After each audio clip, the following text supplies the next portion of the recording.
ګالل ورته اسانه خبره وي.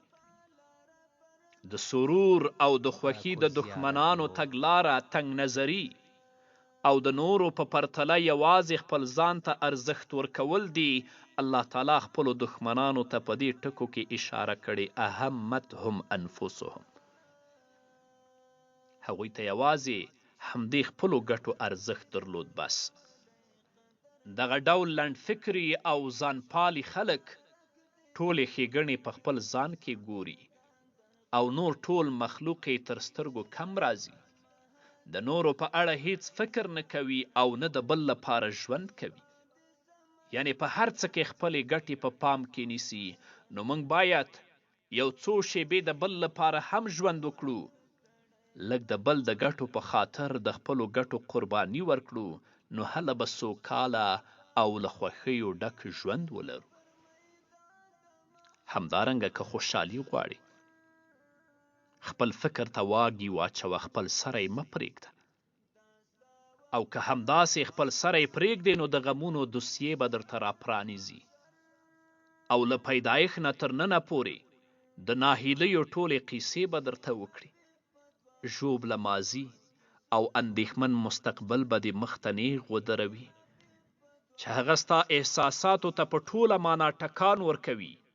نو خپل فکر د یو ګټور عمل په سرته رسولو متمرکز کړه. الله وایي وتوکل علی الحی الذي لا يموت. پر هغه الله توکل وکړه چې ژوندی دی او هیڅکله مړ کیدونکی نه دی. په همدې هیله قدرمنو اوریدونکو، دا وه زموږ د نن ورځې خپرونه چې ستاسو درانه حضور ته وړاندې شوه. تر بلې خپرونې پورې چې زه بیا هم ستاسو درانه حضور ته راځم، تاسو ټول په لوی او بخښونکي الله سپارم. پاتې ژوند مو نیکمرغه، ښاد، بریالي او کامیاب اوسئ.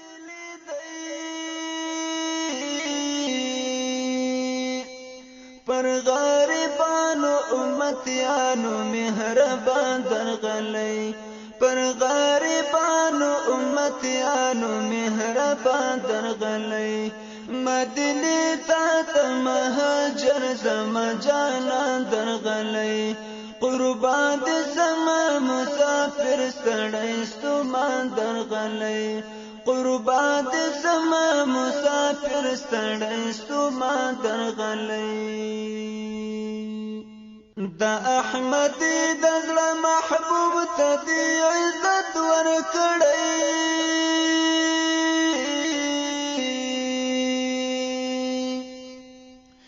د احمد د زړه محبوب ته دې عزت ورکړی.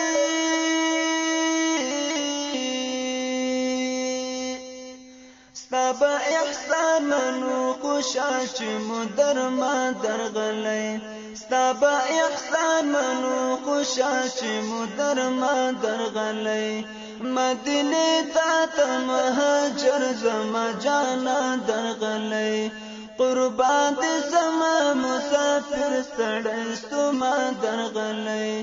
مدینه ته مهاجر زما جانان درغلی، قربان دې زما مسافر ستړی ستومان درغلی، قربان دې زما مسافر ستړی ستومان درغلی.